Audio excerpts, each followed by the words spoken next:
इस मूवी में ये दिखाते हैं कि एक आदमी बस स्टॉप पर बैठा हुआ है और तभी इसके पास एक औरत आकर बैठ जाती है और अब फॉरेस्ट गंप चॉकलेट खाना शुरू कर देता है और वो इससे पूछता है कि आप खाएंगी। वो कोई जवाब नहीं देती। फॉरेस्ट गंप बोलता है कि मैं ऐसी 1.5 लाख चॉकलेट्स खा सकता हूँ। इसके बाद फॉरेस्ट गंप इसके जूते देखता है जो कि व्हाइट कलर के होते हैं, जो फॉरेस्ट गंप को बहुत ही अच्छे लगते हैं। वो बोलता है कि आपके जूते बहुत अच्छे हैं, ये जरूर आरामदेह होंगे। वो बोलती है कि मेरे पैरों में दर्द हो रहा है। फॉरेस्ट गंप बोलता है कि मैंने इस जिंदगी में बहुत से जूते पहने हैं और अगर मैं अपने दिमाग पर जोर डालूं तो मुझे अपनी जिंदगी के पहले जूते याद आ जाएंगे। और ये पूरी कहानी फ्लैशबैक में चली जाती है और अभी फॉरेस्ट गंप बच्चा है। ये दिखाते हैं कि फॉरेस्ट गंप एक डॉक्टर के पास होता है और इसे खास किस्म के जूते पहनाए जा रहे होते हैं जिसमें लंबी लंबी स्टील की रॉड्स लगी हैं। डॉक्टर बोलता है कि इसके पैर तो मजबूत हैं लेकिन इसकी रीढ़ की हड्डी टेढ़ी है और घबराने की कोई बात नहीं, मैं सब ठीक कर दूंगा। जैसे ही डॉक्टर बोलता है कि मैं सब ठीक कर दूंगा वैसे ही फॉरेस्ट गंप गिर जाता है। अब यहाँ से फॉरेस्ट गंप की मम्मी उसे बाहर ले जाती हैं और बोलती हैं कि कभी कभी किसी को ये मत बोलने देना कि वो तुमसे बेहतर है। खुदा सबको एक जैसा बनाता तो वो सबके पाँव तुम्हारे जैसे बनाता, लेकिन तुम अपने आप में एक खास हो। फॉरेस्ट गंप का नाम फॉरेस्ट गंप इसलिए रखा होता है क्योंकि इनके दूर के रिश्तेदार का नाम फॉरेस्ट गंप होता है और इसी इंसान से इम्प्रेस होकर उन्होंने उसका नाम फॉरेस्ट गंप रखा होता है। अब फॉरेस्ट गंप की मम्मी चाहती हैं कि फॉरेस्ट गंप को एक अच्छी एजुकेशन मिले, इसलिए वो इसको एक अच्छे स्कूल में ले जाती हैं। लेकिन वहाँ का प्रिंसिपल ये बोलता है कि इस बच्चे का एडमिशन इस स्कूल में नहीं हो सकता क्योंकि इसका IQ लेवल कम है। लेकिन फॉरेस्ट गंप की मम्मी बोलती हैं कि नहीं, मेरा बच्चा नॉर्मल स्कूल में पढ़ेगा। प्रिंसिपल बोलता है कि हमारे स्कूल में जो एडमिशन का क्राइटेरिया है इसमें फॉरेस्ट गंप फिट नहीं आता,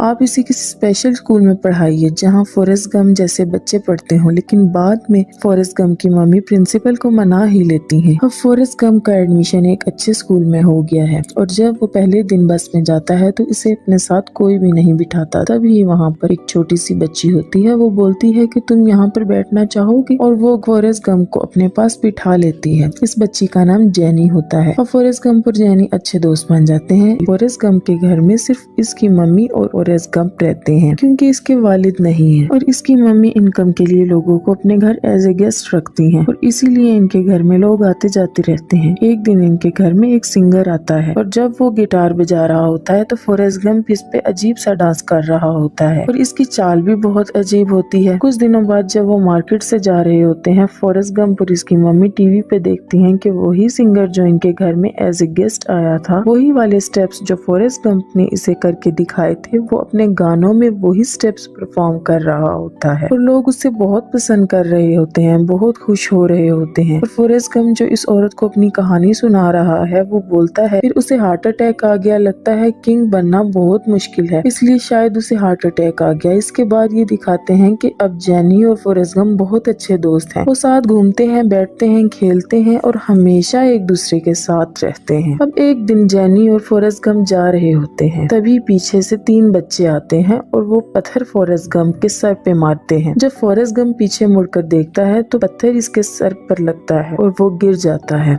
वो बच्चे फॉरेस्ट गंप को बोलते हैं कि तुम बहुत बेवकूफ हो। अब वो इसे और भी पत्थर मार रहे होते हैं। तभी जेनी बोलती है भागो फॉरेस्ट गंप भागो। अब फॉरेस्ट गंप अपनी अजीब सी चाल से जल्दी जल्दी चलना शुरू कर देता है और वो तीनों बच्चे अपनी साइकिल में फॉरेस्ट गंप का पीछा करना शुरू कर देते हैं और जेनी पीछे से बोलती है कि तेज भागो फॉरेस्ट गंप, तेज भागो। और फॉरेस्ट गंप भागना शुरू करता है और वो धीरे धीरे अपनी रफ्तार बढ़ाता है और जो इसके पैर में लोहे की रॉड्स वाले जूते होते हैं वो टूटना शुरू हो जाते हैं और फॉरेस्ट गंप धीरे धीरे अपनी स्पीड बढ़ाता है और वो इतनी तेज भागता है कि वो तीनों बच्चे साइकिल से भी इसका पीछा नहीं कर पाते। और फॉरेस्ट गंप के अंदर भागने की पावर का इसे आज पहली बार पता चलता है, जैसे वो पहली बार भागा हो। इसी के साथ ये भी दिखाते हैं कि जेनी फॉरेस्ट गंप के घर के पास ही रहती है। रात को चुपके से फॉरेस्ट गंप के कमरे में आ जाती है। वो बोलती है कि इसके घर में कुत्ता है जिससे उसे डर लगता है। फॉरेस्ट गंप बोलता है कि वो कुत्ता बहुत ही कमीना कुत्ता है। धीरे धीरे वक्त गुजरता है और अब जेनी और फॉरेस्ट गंप दोनों बड़े हो चुके हैं और अब वही सीन दिखाते हैं जिस सीन में पहली बार उन 3 बच्चों ने फॉरेस्ट गंप को पत्थर मारे थे और भागे थे। अब वो सब बच्चे बड़े हो चुके हैं और आज दोबारा वो फॉरेस्ट गंप को पत्थर मारते हैं, लेकिन इस बार वो जीप पर होते हैं, साइकिल पर नहीं।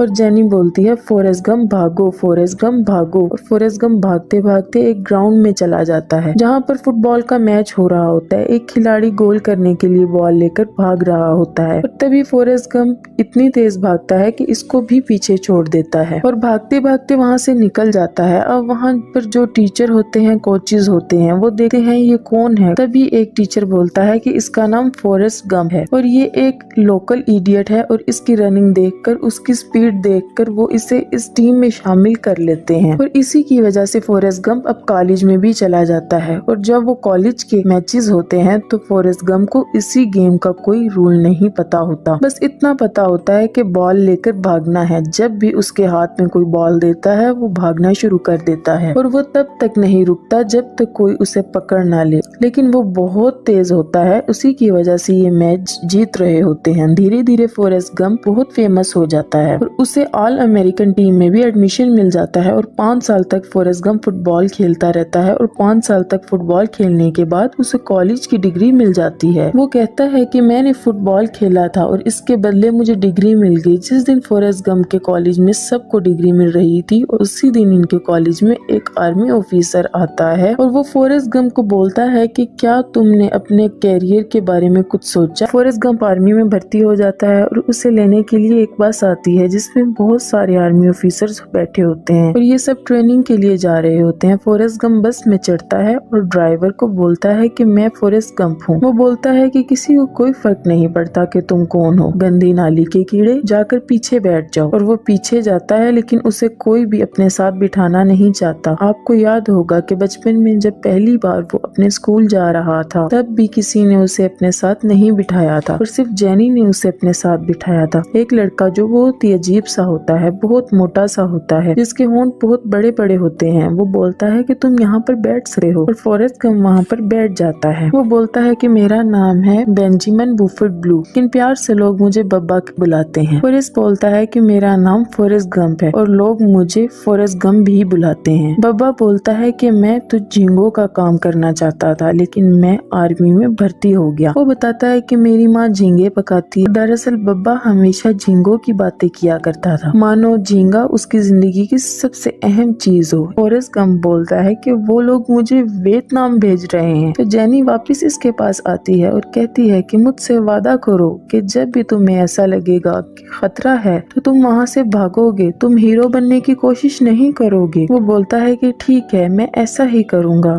और मैं तुम्हें एक रोज एक लेटर लिखूंगा। और जेनी वहाँ से चली जाती है और अब फॉरेस्ट गंप और बब्बा दोनों वियतनाम पहुँच चुके हैं। वियतनाम में पहुंचकर बब्बा समंदर देखता है और कहता है कि मैं शर्त लगा के कह सकता हूँ कि इसमें समंदर में बहुत से झींगे होंगे और एक बार हम यहाँ पर कब्जा कर लें, इसके बाद हम यहाँ पे झींगे पकड़ने के लिए आएंगे। बब्बा अगर बात करता है तो सिर्फ झींगों के बारे में, इसके अलावा इसके पास और कोई बात नहीं होती। बब्बा फॉरेस्ट गंप को बोलता है कि मेरे पास एक प्लान है कि हम लोग यहाँ से वापस जाने के बाद एक बोट खरीदेंगे और समंदर में बहुत सारी झींगे पकड़ेंगे और हमारी पार्टनरशिप होगी 50-50 की और हमें घर लेने की भी जरूरत नहीं होगी क्योंकि हम बोट पर ही सो सकते हैं और जो झींगे हम पकड़ेंगे इन्हीं खा भी सकते हैं। फॉरेस्ट गंप बोलता है कि ये अच्छा आइडिया है। अब इन्हें यहाँ वियतनाम भी काफी महीने हो चुके हैं और फॉरेस्ट गंप रोज एक ना एक लेटर जेनी को जरूर लिखता है। एक दिन ये जंगल में जा रहे होते हैं तभी इनके ऊपर अटैक हो जाता है। सब भागना शुरू कर देते हैं क्योंकि दुश्मन बहुत ज्यादा होते हैं और इनके बचने के चांसेस कम होते हैं। और जैसा कि जेनी ने फॉरेस्ट गंप को बोला था कि जब भी मुसीबत आए या तुम्हें खतरा लगे तो वहाँ से तुम भागोगे, तुम हीरो बनने की कोशिश नहीं करोगे। और अब फॉरेस्ट गंप भागता है। फॉरेस्ट गंप भागने में चैंपियन होता है और वो इतनी तेज भागता है कि आगे जाकर जब वो पीछे देखता है तो इसके दूर दूर तक कोई भी नहीं होता। तभी इसे बब्बा का ध्यान आता है और वो भागता हुआ बब्बा को वापस लेने जाता है, लेकिन उसे बब्बा नहीं मिलता बल्कि इन्हीं के साथ का एक दूसरा फौजी मिलता है जो जख्मी होता है और वो इसे उठाकर नदी के किनारे रख देता है। इसके बाद वो दोबारा बब्बा को ढूंढने के लिए जाता है लेकिन वहाँ उसे बब्बा नहीं मिलता। एक और फौजी मिलता है, वो भी जख्मी होता है और वो इसको भी उठाकर नदी के किनारे ले जाता है। इसके बाद वो कई चक्कर लगाता है और सारे फौजियों को बचाकर वहाँ पे ले आता है। अब उसे बब्बा को ढूंढना है। जब वो वहाँ पर पहुँचता है तो देखता है कि वहाँ पे जो इनका ऑफिसर होता है जिसका नाम लेफ्टिनेंट डैन होता है वो जख्मी होता है। वो वहाँ से वापस नहीं जाना चाहता, वो दुश्मन का सामना करना चाहता है लेकिन फॉरेस्ट गंप इसे जबरदस्ती कंधे पे उठा के नदी के किनारे छोड़ देता है। लेकिन फॉरेस्ट गंप ने अभी तक हार नहीं मानी, वो बब्बा को लेने के लिए जा रहा होता है। तभी लेफ्टिनेंट डैन बोलता है कि वहाँ पर बॉम्ब गिराने वाले हैं, तुम वहाँ पर मत जाओ। लेकिन फिर भी फॉरेस्ट गम वहाँ पे जाता है और इसे बब्बा मिल जाता है। बब्बा को गोली लगी होती है, वो बब्बा को वापस लाता है लेकिन बब्बा बच नहीं पाता और बब्बा मर जाता है। इसी पूरे सफर में एक गोली फॉरेस्ट गम को भी लगी होती है और वो गोली इसके हिप पर लगी होती है। और इसके बाद ये दिखाते हैं कि जितने भी आर्मी ऑफिसर थे सब हॉस्पिटल में हैं और सब जख्मी हैं, लेकिन फॉरेस्ट गम वहाँ पे बहुत इंजॉय कर रहा होता है। इसी पीछे एक आर्मी ऑफिसर आता है, वो बोलता है कि तुम्हें मेडल ऑफ ऑनर दिया जाता है क्योंकि तुमने बहुत सारे लोगों की जान बचाई थी। अब ये मेडल इसे प्रेसिडेंट से मिलना है कर पाए। तभी वहाँ दूर से जैनी आती है और बोलती है फॉरेस्ट जैनी को देखकर बहुत खुश होता है। वो स्टेज से कूद कर सीधा जैनी के पास जाता है और इसे गले लगा लेता है। इसके बाद वो देर तक वॉक करते हैं और जैनी उसे अपनी पूरी जर्नी के बारे में बताती है कि उसने क्या क्या किया। वहीं फॉरेस्ट गम भी इसे वियतनाम के बारे में सब कुछ बताता है और फॉरेस्ट गम को मेडल ऑफ ऑनर मिला होता है। वो इसे जैनी को दे देता है। वो बोलता है कि मैंने सिर्फ वही किया जो तुमने कहा। इसके बाद जैनी फॉरेस्ट गम को अपने कुछ दोस्तों से मिलवाती है और इन्हीं दोस्तों में इसका एक खास दोस्त और फॉरेस्ट गम से गले मिलती है और इस आदमी के साथ चली जाती है और एक बार फिर से फॉरेस्ट गम से जैनी दूर हो गई।